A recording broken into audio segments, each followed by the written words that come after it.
Every day after work, when Xiao Mei came home, the landlord would be waiting at the door to collect the rent. But this time, Xiao Mei decisively refused to pay because she had already set her sights on the young tycoon living across the street. If she could win him over, not only could she move into a mansion, but she could also transform herself into someone of high status. Noticing that the tycoon liked red wine, she deliberately drenched herself in water and pretended to run into him by chance at the mall, asking him to help her pick out some red wine. Sure enough, when the tycoon saw her soaking wet, with that nearly see-through white shirt, he couldn't take his eyes off her. But Xiao Mei knew well the art of playing hard to get, so after smiling and thanking him, she went to the entrance alone to wait for her ride-hailing car. Seeing her legs trembling in the rain, the tycoon, as expected, offered to drive her home.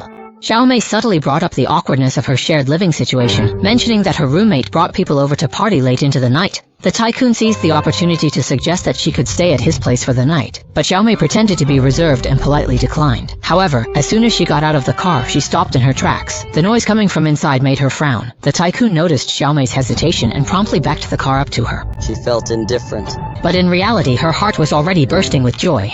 Seeing the extravagant and luxurious furnishings in the tycoon's home, Xiao Mei knew she had made the right bet this time.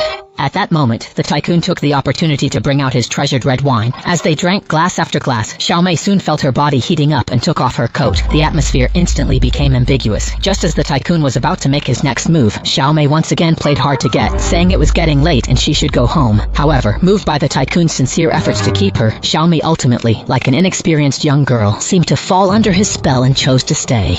The next morning, the tycoon was awakened by his alarm clock, only to find that Xiao Mei had already left at some point. He could still smell the faint fragrance she left on the pillow. He became convinced that Xiao Mei was not the type of woman who was after his money. So that very night, he went to the bar where Xiao Mei worked. Seeing the woman who haunted his dreams, the tycoon waved his hand and topped up her account with $100,000, which made Xiao Mei instantly overjoyed. After work, the two of them walked hand in hand, ready to return to the villa. Unexpectedly, they ran into a car thief. The tycoon wanted to show off his manliness, but ended up being knocked down with a single blow and in just a few moves had his leg broken. Just like that, the tycoon ended up in a wheelchair with his leg in a cast. Originally, he planned to deliberately seduce the nurse, but Xiao Mei offered to stay and take care of him, which moved the tycoon deeply. To make it easier for her to come and go from the villa, he even gave Xiao Mei the password, not realizing that this move would plunge him into an abyss from which he could never return. In order to keep her secret from being exposed, Xiao Mei cruelly murdered her roommate that very night, then returned to the villa pretending nothing had happened and began living a shameless life with the tycoon. But an accident soon occurred. One day, the landlord came by to collect rent from Xiao Mei, only to stumble upon her roommate's corpse in the bathtub. Terrified, the landlord immediately called the police and claimed that Xiao Mei was likely the murderer. However, the police investigation concluded it was a suicide, and the case was hastily closed.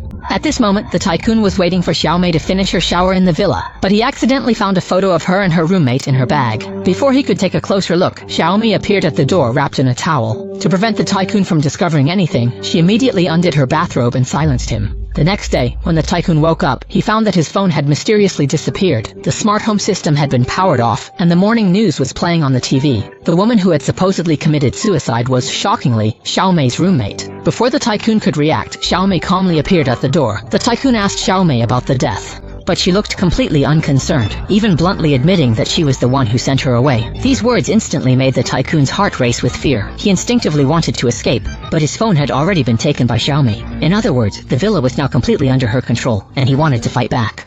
During the struggle, she was knocked out by a woman's stun baton. When she woke up again, she was already tightly bound to a wheelchair. Xiao Mei forced her to hand over her bank card pin. Seeing that the wealthy woman refused, Xiao Mei immediately pulled out a power drill and aimed it at her calf, torturing her mercilessly. The excruciating pain twisted the rich woman's face, and in the end, she had no choice but to give up the password. But just as Xiao Mei successfully got her hands on the huge sum of money, the landlord made a shocking discovery in the rental apartment. Through the telescope, she happened to witness Xiao Mei threatening the wealthy woman. Terrified, the landlord wanted to call the police.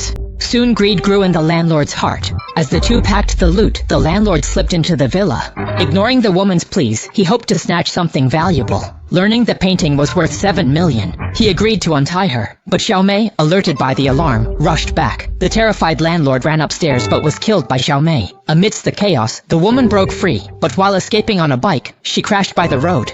Fortunately, a car happened to stop just in time, narrowly saving the wealthy woman's life. She borrowed the driver's phone to call the police, But unexpectedly, as she was giving the police information, she looked up and saw the car driving back to the villa, with Xiaomei standing at the door, as if she had been waiting there all along. It turned out that the two of them were actually in cahoots. Soon after, Song Biao and Xiao forced the wealthy woman to hand over the bonds she was holding, but she refused to give in no matter what. Helpless, Song Biao cut off her thumb, planning to use her fingerprint to unlock the safe himself. But the next morning, another unexpected event occurred. The wealthy woman's ex-wife arrived at the villa with their daughter. The ex-wife noticed something strange on the floor, but it was already too late. The daughter had already fallen into Xiaomei's hands. Then the two were thrown into storage. Hidden by a plaster cast, Sang Biao took the woman's severed finger to the bank to get the bonds. But the cold thumb failed to read the heat signal. This made the pair break out in a cold sweat. As the manager nearly called security, the screen finally flashed green. But when they opened the vault, they were shocked to find only a divorce agreement. The ex-wife had secretly transferred the bonds earlier. Meanwhile, the wealthy woman plotted an escape, having her daughter crawl through the ventilation duct to open the main door.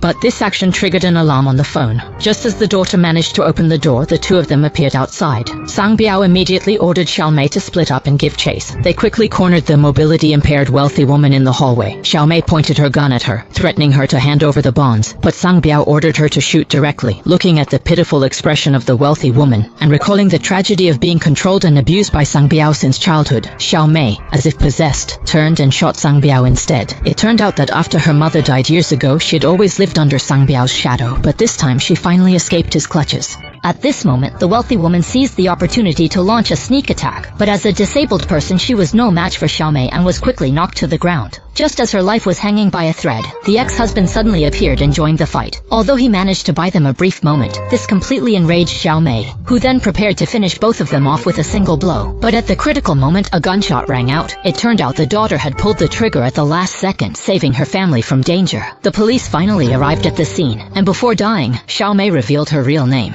Although he had always been plotting to get rid of Sang Biao, he had truly developed real feelings for the wealthy woman, which is why he ultimately turned against Xiaomei. However, the wealthy woman was completely unmoved by this. She was left with nothing but utter hatred for Xiaomei.